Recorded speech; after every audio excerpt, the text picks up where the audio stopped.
Isang magandang gabi po sa inyong lahat, mga friends, at welcome sa AgriPreneur Live. So kagabi kausap po natin si Regional Executive Director ng DA Region 3, si Ginoong Crispulo Bautista, at napag-usapan natin yung iba't ibang mga proyekto ng Region 3 at kung gaano yung kalaki yung contribution na naibibigay nila sa food supply ng NCR at syempre yung problema sa ASF. Ngayon kung galing tayong Region 3 ngayon, dako naman tayo ngayon sa Visayas kasi kasama po natin ngayon ang presidente po ng Visayas State Univerity ng VSU na walang iba kundi si Dr. Tulin at nasa kabilang linya na po siya. So papasukan na po natin na Dr. Tulin, magandang gabi po sa inyo. Welcome sa AgriPreneur Live and salamat po sa oras na ibinigay niyo po. Okay, thank you, Jiggy. Magandang gabi sa lahat. So, thanks for having me. It's a pleasure to be in this program. Yes, sir. Salamat po. Dr. Tulin, ito pong VSU, isa rin ito sa mga kinikilala pagdating sa larangan ng agriculture, education. So, kwentuhan nyo nga po kami, ano po yung mga programs nyo sa university and expertise nyo po bilang kumbaga mga eksperto din po dyan sa VSU. Okay. Now, thank you, Jiggy. Visayas State University, which is located in Baybay City, Leyte, is actually a center of excellence in agriculture. And first and foremost, of course, as a state university, we are mandated for the fourfold functions: instruction, research, extension, and then production. As a Center of Excellence in Agriculture, we are offering courses, of course, in the Bachelor of Science in Agriculture, in the undergraduate levels, and then meron din kami mga graduate programs for the agriculture graduate programs. And then for agriculture, we are offering a lot of majors like agronomy, soil science, horticulture, and then pest management. And then kasama na rin namin yung extension education, and then we also have development communication as part of our agriculture program and animal science. Sa graduate program din naman, we have also a number of graduate programs for the Master of Science and Doctor of Philosophy programs in agriculture. Marami ding major fields like, of course, nandun pa rin yung agronomy, so science, pest management, and then horticulture, extension education, at animal science din. So basically, as a Center of Excellence in Agriculture, we are really offering courses in the agriculture-related fields dito sa aming school. And modesty aside, we are actually one of the leading universities for agriculture in the Philippines. I'm proud to say that. Opo, at yun nga po, ang laking tulong ng VSU, lalo na napaka-strategic po nung location nyo. And nasa inyo rin po yung research about kamote, parang leading university din kayo pagdating po sa kamote research and ibang root crops, ano po? Yes, aside from our academic departments or colleges, we also have the national centers. We have the Philippine Root Crops Research and Training Center doing research on root crops like cassava, sweet potato, taro or gabi, and then we have the yam, and then some minor root crops. Aside from the Philippine Root Crops Research and Training Center, dito din yung Regional Coconut Research Center for the Visayas sa Visayas State University, and then the National Abaca Research Center. What's good about being a national center for root crops actually is we have the largest collection of germplasm of root crops in the Philippines. So meron kami dito yan. So we can actually, we have a very robust breeding program for sweet potato, for cassava, so for taro and yam. In fact, we are part of many of our varieties, developed varieties are actually registered in the National Seed and Industry Council of the Philippines. So Ito yung kamote. Makita nyo sa market, maraming klaseng kamote. And then as well as cassava for food, for industry. And then meron tayong develop na varieties for possible fuel. No? So these are all here available in the field crops. And in fact, we have so many programs actually for seed distribution, quality planting materials distribution, which are really also an important part of our activity for extension. So these are part of our mandate as a national center. And apart from that, Jiggy, we are also, before the pandemic actually, or even now in an online mode, we conduct actually training programs for potential or root crop farmers, adoption of new technologies, and then not only that, meron kaming section on the processing, no? Processing of these root crops for food or for feed. So kasama yan lahat sa isang National Research Center na component. Opo, kumpleto pala, no? Pagdating ho sa fisheries, meron din ho ba kayong mga, kumbaga, tinututukan na areas po? Yes, in the main campus, which is in Baybay, actually our BSU system is composed of 5 campuses.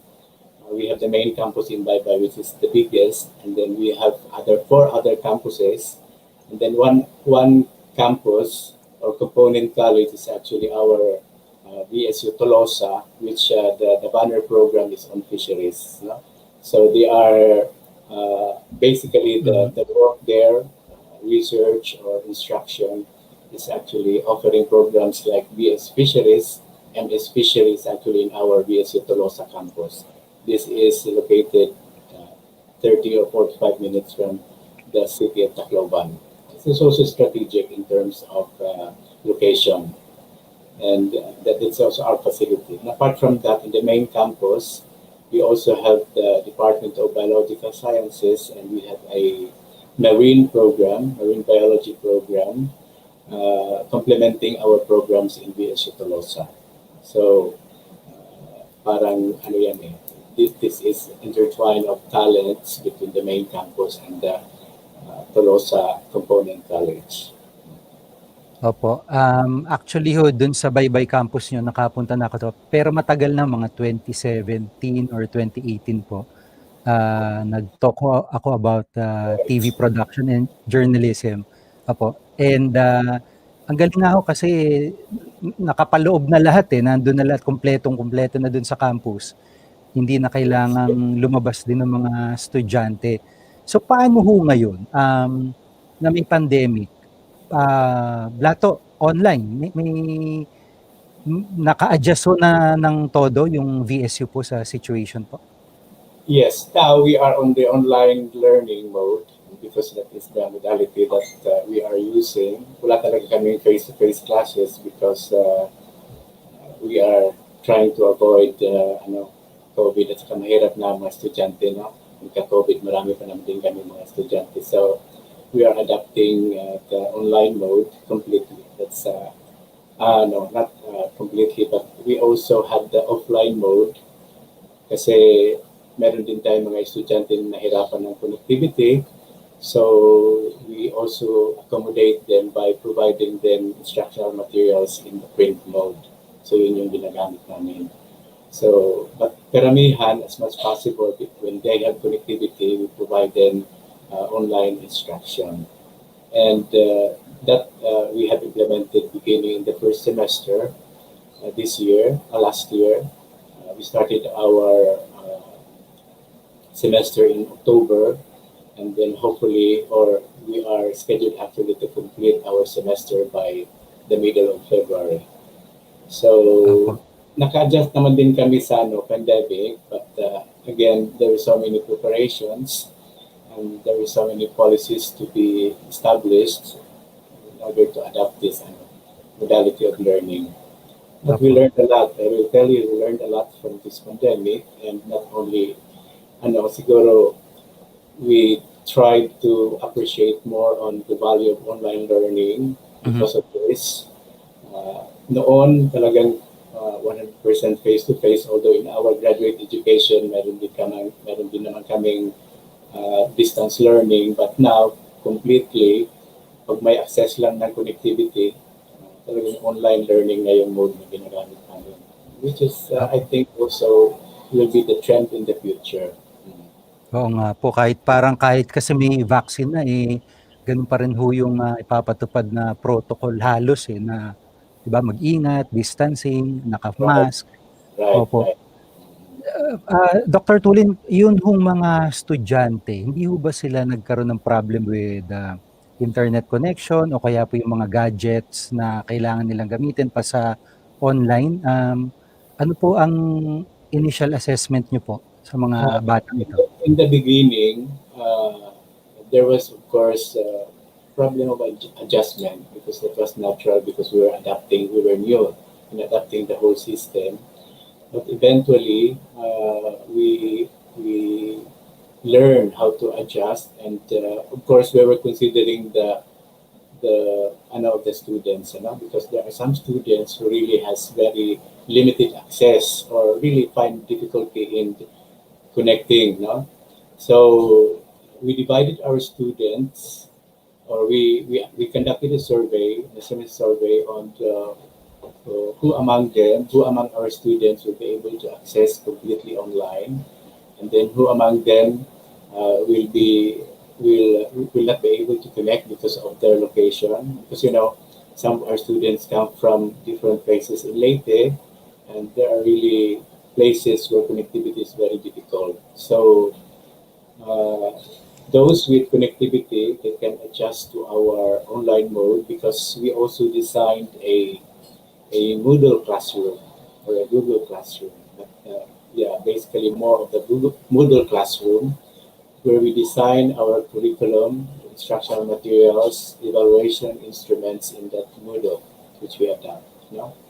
In the case of the students who have no access to internet or connectivity, limited connectivity, we actually gave them printed instructional materials, which can be found also in our online mode. So in other words, we really find time and effort, money to produce instructional materials to about 30 to 40% of our students who were not able to gain access to connectivity. So this is the kind of task that the university was making during the early part of the semester. Apo. So matindi nga nangyari, we were able just to ano that. Apo. Dr. Ed, yung pong halimbawa parang yung mga kailangan ng physical na presence ng student sa laboratory or sa field, papaano po yun? Halimbawa parang artificial insemination classes, paano po pag ganun? Again, for laboratories, kasi wala kaming face-to-face, the students are not really allowed to enter the campus. And then, kasi walang face-to-face, so laboratory instructions are actually limited to what they can do with the help or the assistance of laboratory manuals, which we also gave them. And then doing the kind of simulating activities online also.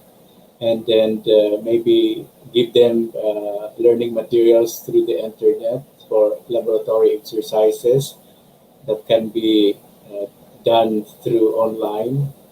And however, we encounter actually some difficulties for our thesis students because these are the graduating students who really had to do in a way their undergraduate thesis as a requirement for graduation. So what we do is we really have to assist them also, improvise the requirements, their thesis requirements in such a way that their requirements for the manuscript can also be addressed. Opo. Dr. Ed, bilang panghuli po, ano po ang message nyo sa mga kababayan natin, especially dyan sa Region 8 na nakakapanood po sa atin? Baka may nais kayong ipaabot na message po para sa kanila. Okay. Since this is an AgriPreneur program, again, I am a very fanatic of agriculture. I graduated actually in agriculture course in chemistry. And ang ano ko lang is agriculture is really the most important part, I think, in terms of how we can produce more food, sustainable food production. At the same time, how we can train our students, incoming students in the university to love agriculture. And as the president of the Philippine Association for State Universities and Colleges, now as the president for the State Universities and Colleges offering agriculture in the Philippines, we are advocating that the professionalization of agriculture in terms of the students, professionalizing our students to pass the agriculture exam is, of course, our utmost priority, and the technologies generated from agriculture will be actually make a difference in the lives or in livelihood programs of Region 8 or Leyte and Samar, and Piliran and Southern Leyte, in other words, Region 8. So I would encourage the students to, this is now an advertisement, to the second semester for the incoming school year, that if you have the chance, you enroll in the VSU, take up agriculture courses, or any other universities in Region 8, take up agriculture, because this is actually our way forward to sustain our food production and address our SDGs. No? Very important. Apo, maraming salamat po sa time nyo, Dr. Tulin, and sa susunod po, imbitahin ulit namin kayo. God bless po, sir. Thank you, Jiggy. Thank you for inviting me, for having me. Maraming salamat po. Salamat po. Si Dr. Edgardo Tulin, siya po ang presidente ng Visayas State University. Ang main campus po nila ay nasa Baybay, Leyte. So, dami nilang programa, and yun nga po, isa sa talagang expertise nila yung root crops. Pagdating mo sa root crops, maasahan dyan ang ito pong VSU. Kaya yun po, buti na lang nagka-access nga yung ibang mga students din para hindi naman sila mapag-iwanan, kasi nga challenge yung connectivity sa buong Pilipinas. So, yun po. Thank you ho, Dr. Tulin, at sa ulitin po. Magbasa na ho tayo ng mga messages natin ngayon. SMP Manicad, baka makalimutan ko lang, nasaan ka ba ngayon para hindi kita nakita? Happy viewing na lang. Dags Parzan first. Yan. Good evening. JL, good evening. Good PM po, watching from Montalban. Ingat po, God bless. Thank you, JL. Jason B. Talabukon, pa-shout out Idol Jiggy. Salamat po. Rosalie Sardoncillo Alcansado. Good PM, watching from Magpet, North Cotabato. God bless po. Dagang salamat po. Marielita Francisco, good evening po. At thank you sa panonood. Lala Cabrillas, magandang gabi din po, Sir Jiggy Manicad. Thank you very much po. Felix Dange, good evening, Sir Jiggy from San Pablo City. Mang Felix, good evening po. Thank you sa panonood. Kababayan ko si Mang Felix. Marieta Grabillo Galanza, magandang gabi po, Sir Jiggy. God bless po. Thank you. Victorino G. Doran, good evening po. Thank you sa panonood, Mang Vic. Oliver Zamora, good evening, Sir Jiggy from Leyland Drive, QC. Thank you po. Tobong Strong, watching from Forest Hills, Local, New York District po. Sir, thank you very much sa panonood. Mamags, good evening po. Si Mamags po ay nagtuturo sa Central Luzon State University naman. Thank you ho sa panonood, ma'am. Lonsky Polenyo Itang, good PM, watching from Ormoc City. Ayan, malapit lang kila sir. Thank you ho. Gabriel Arubio. Sir Gab, good evening. Good evening po. Salamat po sa pagsuporta sa ating mga magsasaka. Mabuhay po kayo. Mabuhay din po kayo. Thank you, Sir Gab. At salamat po kaninang umaga ulit. Thank you. Buboy Canole, good evening po. Sir Jiggy, pa-shoutout po ang family Canole and Mane ng Laguna. Salamat po. Good evening ho sa inyo. Zaidel Hamora Gabuco, watching from Rojas, Palawan. Thank you ho. Leonora Elios, good evening Sir Jiggy. At Leonora Elios, watching from Jemmy Cavite. Hashtag Children's Choir of Holy Family Parish. God bless your program. Ma'am, thank you sa panonood. Eddie Boy Villarosa. Eddie D. Boy Villarosa. Ito mabait ito, itong taong to eh. Nasa Cebu ito ngayon. Tsaka wag niyong bibiruin, kita niyo yung picture niya. Parang ano, pero picture lang o yan, napakabait ito niya sa personal. Sir, pa-shout out po. Ayan, parang may karugtong yan.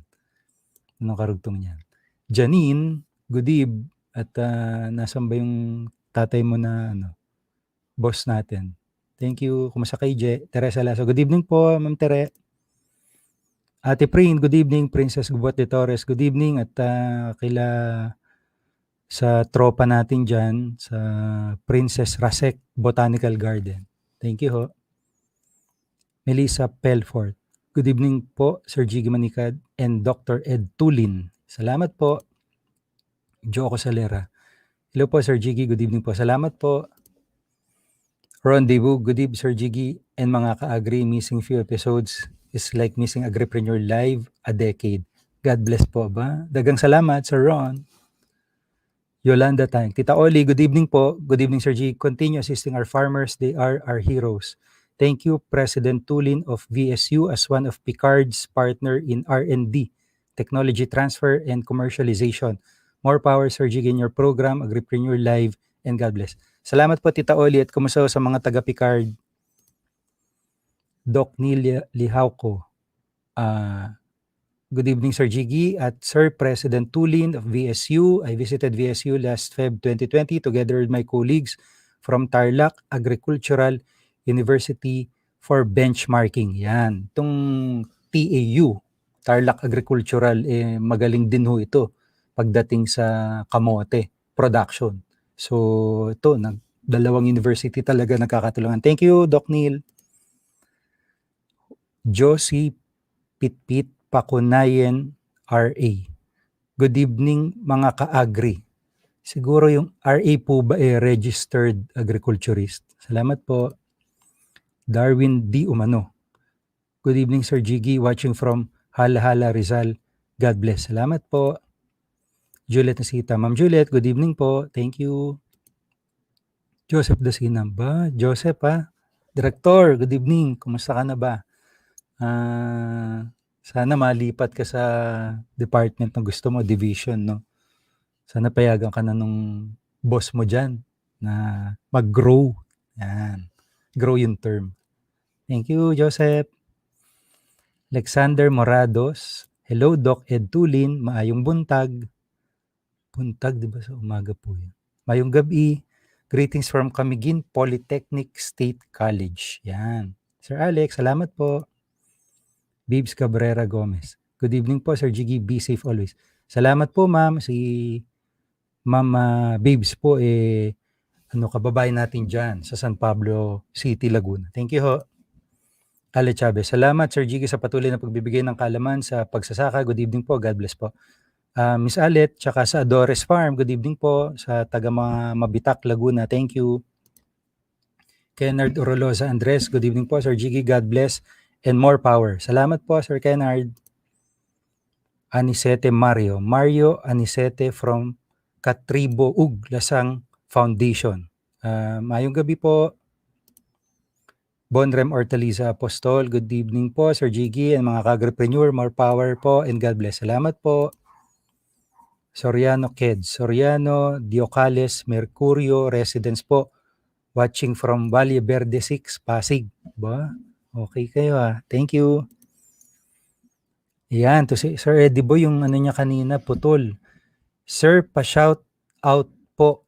Duterte Riders Team Incorporated, headed by Mr. Moises De Parine, DMC ERU, Daan, Bantayan, Cebu, headed by Mr. Antolin Villegas. Sir Eddie Boy, kumusta ka na sa Duterte Riders Team? Ingat kayo sa pag-ride. Thank you. Alay Jimena Aglibot. Hello, Sir Jiggy. Good evening po. Good evening po. Alay Jimena Aglibot, listening from ATI 12, Region 12. Po dito sa San Felipe, Tantangan, South Cotabato. Dagang salamat po, ma. Thank you. Bebito Matuginas. Hello, kumusta po? Watching from Tokdaw, Kawayan Biliran. Kumusta po? Sir Edgardo Tulin. Keep safe, sir. God bless po. Salamat po. Agnes Rojas. Aba, Miss Agnes. Good evening. Kumusta ka na? Di kita napagkikita ngayon, ha. Thank you.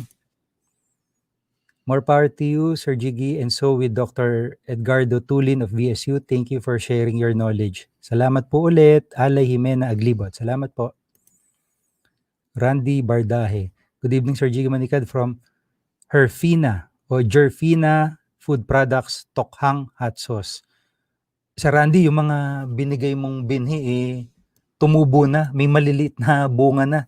Thank you, ha. Antibay pala nun sa pero usog. Antibay sa kahit yung lupa clay, tapos pag natuyo, matigas. Antibay nung mga binigay mong pananim. So ito si Sir Randy, siya itong gumagawa ng paprocess ng Tokhang hot sauce. Matindi ho, napakaanghang talaga. Iba talagang mapapatakbo ka sa anghang. So thank you, Sir Randy. Joel Moralia. Good evening po, Sir Jiggy. Joel Moralia po, watching from Kawayan Biliran, Region 8. Pa-shout out po to my family. KMWSS Water System. God bless. More power. Salamat po. Ronaldo Gomez Katapang. Good evening, Jiggy. Good evening din po. Thank you sa panonood. Kito Yamat. Sir Jiggy, mahilig po ako magtanim. Paano po kaya ako matutulungan? Wala pang puhunan. Meron ho, kung meron kayo, malapit kayo sa municipal agriculturist na office po ninyo, magsadya ho kayo kasi may mga pinamimigay ho na libreng binhi.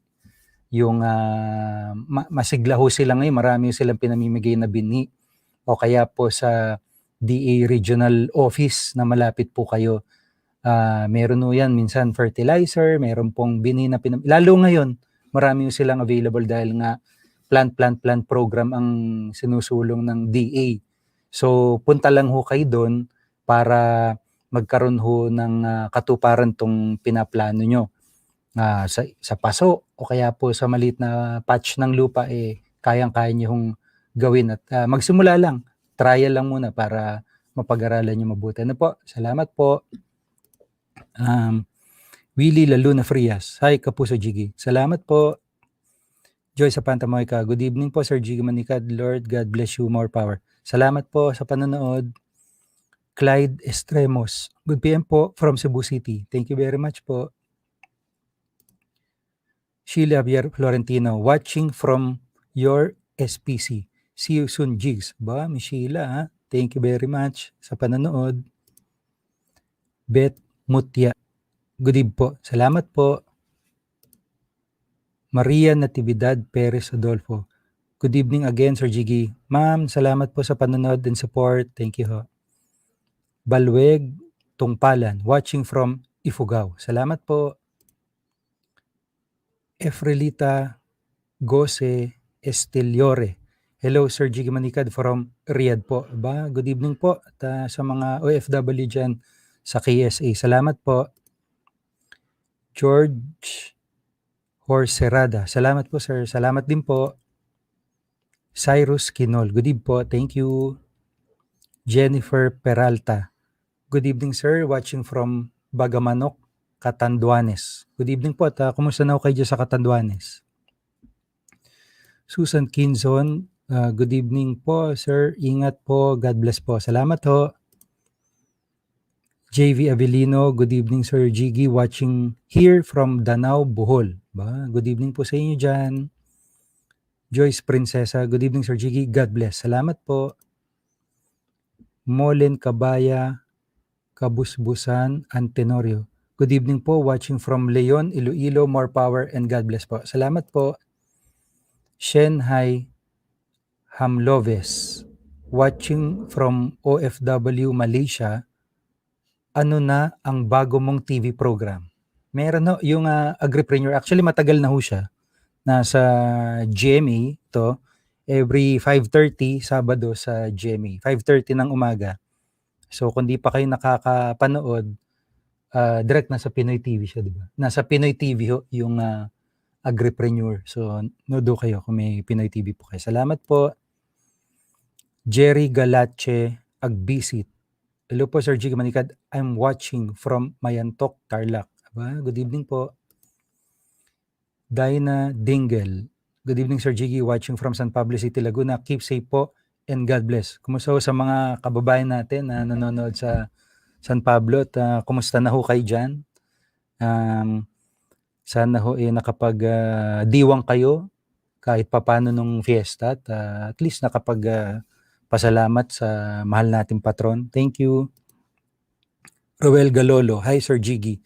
Watching from Liloan, Cebu. Ba? Good evening po. Bebito Matuginas. Sir Jiggy Manicad, salamat po sa inyong programa. Nakakatulong po sa paghatid ng kaalaman sa katulad namin magsasaka. God bless po. Thank you very much po. Tagasan ho ba kayo, mga Bebito? Salamat po. John Lopio. Good evening po. Salamat po. Vangeline Biok. Good evening po, sir. Salamat din po. Aldin Soral Samudio. Ay, gandang gabi, Sir Jiggy. Always watching here in Korea. Marami po ako natututunan sa show nyo. Bala ko po mag-engage sa farming pag-uwi ko dyan sa Pinas. Keep up the good work. Kamsahamnida, Aldin. Salamat po. Bienvenido Tapang. Good evening po, Sir Jiggy Manicad from Pulilan, Bulacan. Salamat po. Den Umingla na magandang gabi po, sir. Watching from Balungaw, Pangasinan. Pa-shout out po, sir. Salamat po. Yan, salamat to sa inyong panonood. Thank you ho kay Dr. Ed Tulin, na presidente po ng VSU, Visayas State University. At sa inyo pong mga nanood ngayon, dami mga taga Cebu, di ba? Biliran, Davao, merong South Cotabato. So, lahat to, Pangasinan, Tarlac, Nueva Ecija, si Ma'am Mags, Laguna, di ba? Salamat to sa inyong panonood at bukas ulit, alas 8 ng gabi bago ako magpaalam. Pasalamat muna tayo kay Lord sa pagkakataon na makapag-ere ulit. And as always, to God be the glory. Ako po si Jiggy Manicad at ito po ang AgriPreneur Live. Ang programang ito ay inihatid sa inyo ng Connect to Card, The North Face,